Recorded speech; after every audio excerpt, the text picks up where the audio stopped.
In the heart of East Africa lies a country once known as the Pearl of Africa, Uganda. This vibrant nation is nestled along the equator, teeming with a rich tapestry of cultures, languages, and traditions.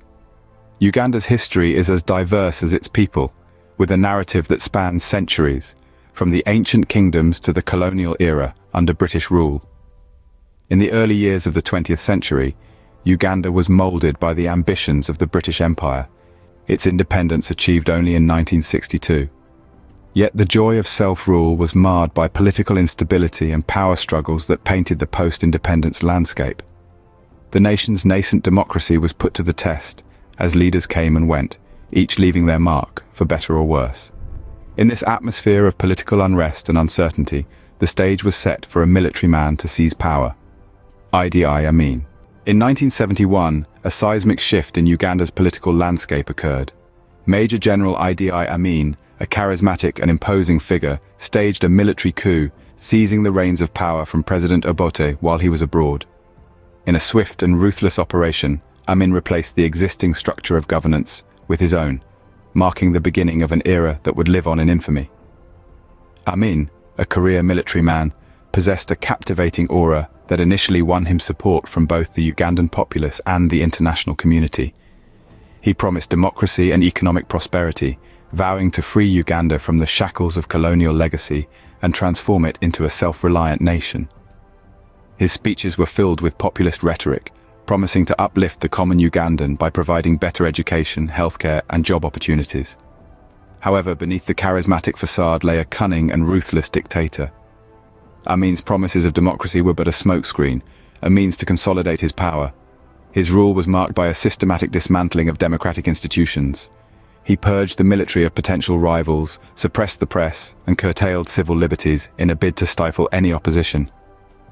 In the economic realm, Amin's policies were equally disastrous. He expelled Uganda's Asian community, a vital cog in the country's economic machinery, causing a severe economic downturn. The nationalization of industries, while touted as a step towards self-reliance, led to mismanagement and corruption, further exacerbating the economic crisis. Even as Amin's regime resulted in economic turmoil and political repression, his charisma and grand promises kept a certain section of the population hopeful. But as time wore on, the facade began to crumble. The true nature of Amin's regime began to reveal itself, setting the stage for a reign of terror that would leave an indelible mark on Uganda's history. But as the saying goes, absolute power corrupts absolutely.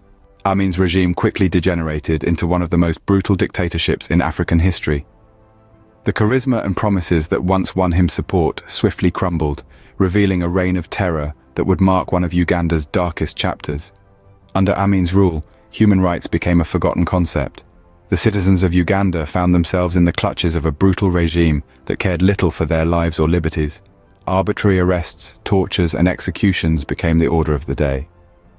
Anyone deemed a threat to Amin's rule, or simply in the wrong place at the wrong time, could meet a grisly end. It is estimated that between 100,000 and 500,000 people lost their lives during this reign of terror. Ethnic and political groups bore the brunt of Amin's wrath. He targeted the Acholi and Lango ethnic groups, who he believed posed a threat to his rule, leading to mass murders. Intellectuals, journalists, lawyers, students, and foreign nationals were not spared either. Amin's regime was marked by a reign of paranoia, and no one was safe. One of the most haunting episodes of this period was the expulsion of Asians from Uganda in 1972. In a move that shocked the world, Amin ordered around 80,000 Asians, the majority of whom were of Indian and Pakistani descent, to leave the country within 90 days. Many of these people were Ugandan citizens, born and raised in the country. Their expulsion not only caused immense personal suffering but also dealt a crippling blow to Uganda's economy, which relied heavily on the Asian community for trade and business. Which brings us to the economic decline under Amin's rule. His erratic policies and the expulsion of the Asian community led to a rapid deterioration of the economy. Inflation soared, infrastructure crumbled, and industries collapsed. The once thriving Pearl of Africa was reduced to a state of despair and decay. The impact of this economic collapse was felt most acutely by the already suffering citizens of Uganda, who were further plunged into poverty and hardship. The international community watched in horror as Uganda, under Amin's rule, descended into chaos. Despite global condemnation and sanctions, Amin held on to power with an iron fist, seemingly immune to the suffering he was causing. Amin's reign was a chilling example of the horrors that absolute power can unleash. It was a period marked by fear, suffering, and a total disregard for human life. Behind the facade of a charismatic leader was a ruthless dictator, whose actions left a deep and indelible scar on Uganda's history. The nation was on its knees, and the world was watching in horror. The numbers alone cannot convey the full horror of Amin's reign.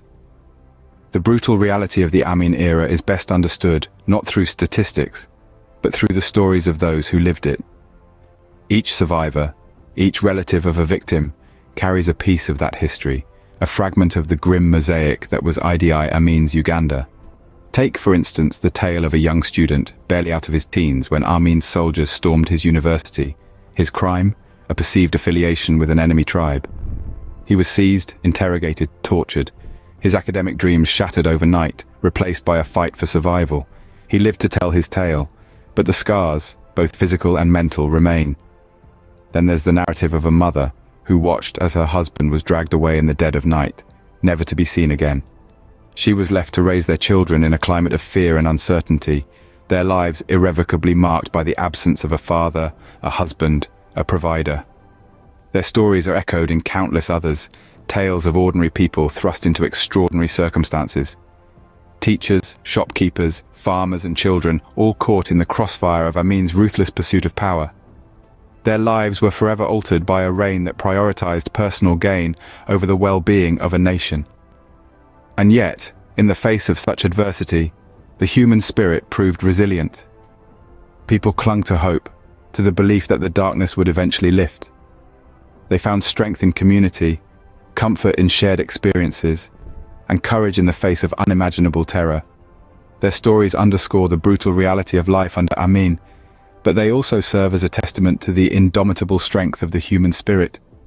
Their tales of survival and resilience are as much a part of Uganda's history as the atrocities that marked Amin's reign. These voices from the darkness paint a chilling picture of a nation living in fear. In 1979, the reign of terror was finally brought to an end. Thus marked the beginning of the downfall of Idi Amin, a tyrant whose rule had been marked by widespread abuses and a deep-seated fear that gripped the heart of Uganda. The downfall of Amin was not an overnight event. It was a culmination of both domestic and international pressures. The Ugandan people, having endured years of hardship and terror, were ready for change. Dissent, which had been brewing for years, had finally reached a boiling point. Rebel groups, composed of exiles and refugees, were growing in strength and numbers, their determination fueled by the atrocities they had witnessed and experienced. Internationally, the reputation of Amin was in tatters. His blatant disregard for human rights, coupled with his unpredictable and violent behavior, had isolated Uganda on the world stage. Countries that had once been allies were now openly critical of his regime. The world watched, horrified, as the stories of his atrocities filtered out of Uganda. The final blow, however, came from neighboring Tanzania. Following a failed attempt by Amin to annex part of Tanzania, the Tanzanian forces, in conjunction with Ugandan rebels, launched a counter-offensive. The Ugandan army, demoralized and ill-prepared, was no match for the United Front. The capital, Kampala, fell in April 1979, signaling the end of Amin's rule. But the story of Amin did not end with his overthrow. Fleeing the country, he began a life in exile, a sharp contrast to the power and fear he had once commanded. Libya, then under the rule of Muammar Gaddafi, offered him temporary asylum. However, it was in Saudi Arabia where Amin would spend the remainder of his days. In exchange for his pledge not to engage in any political activities, the Saudi Arabian government provided him with a comfortable lifestyle. In Saudi Arabia, Amin led a life far removed from the terror he had unleashed in Uganda. He lived quietly, rarely making public appearances. His time was spent in prayer, swimming and, it's been said, even fantasizing about returning to Uganda. Yet, the world did not forget the atrocities he had committed. Calls for his extradition were made, but they fell on deaf ears. Amin died in 2003, his death as quiet and uneventful as his life in exile. He was never held accountable for the horrors he had inflicted on his people. And while his death marked the end of a dark chapter in Uganda's history, it did not erase the painful memories of his rule. The dictator was gone, but the shadow of his reign lingered. His reign of terror, marked by ruthlessness and fear, left a lasting imprint on the psyche of the Ugandan people. The scars of his rule were not just physical but also mental and emotional, a haunting reminder of a time when power and terror went hand in hand. More than 4 decades since his overthrow, Amin's legacy still haunts Uganda. The spectre of his brutal regime has left an indelible mark on the nation's collective memory, shaping its history and identity in profound and lasting ways. Idi Amin's reign, characterized by flagrant human rights abuses, economic mismanagement, and rampant corruption, has had far-reaching implications for Uganda. The ethnic divisions he stoked persist to this day, complicating the nation's path to reconciliation and unity. The economic decline that began under his rule took decades to reverse, with the scars of his financial mismanagement visible in the country's struggle to achieve sustainable growth and development.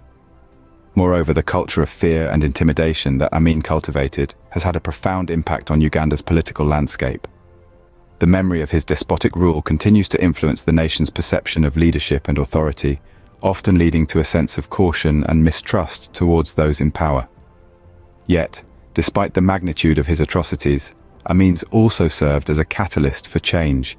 It sparked a national awakening, a recognition of the need for accountability, justice, and good governance. This has been reflected in the nation's subsequent political shifts, with an increased emphasis on democratic processes and human rights.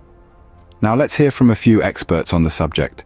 Historian Dr. Jane Kigozi opines, Amin's rule was undoubtedly a dark period in Uganda's history. However, it also served as a turning point. The collective trauma experienced by the nation led to a renewed commitment to democratic principles and human rights. Similarly, political analyst Professor Moses Mwenda observes, Amin's legacy is a complex one. While his rule brought untold suffering, it also forced Uganda to confront its own vulnerabilities and strive for a more inclusive and accountable political system. Indeed, these reflections underscore the complexity of Amin's legacy. His rule was marked by terror and devastation, yet it also triggered a process of national introspection and transformation.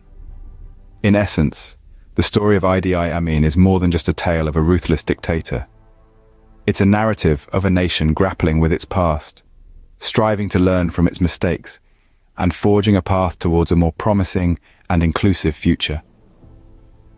The story of Idi Amin serves as a stark reminder of the devastating consequences of absolute power and the resilience of a nation determined to move beyond its darkest chapters. What are your thoughts on Idi Amin's reign? Let us know in the comments below. Don't forget to subscribe for more content like this.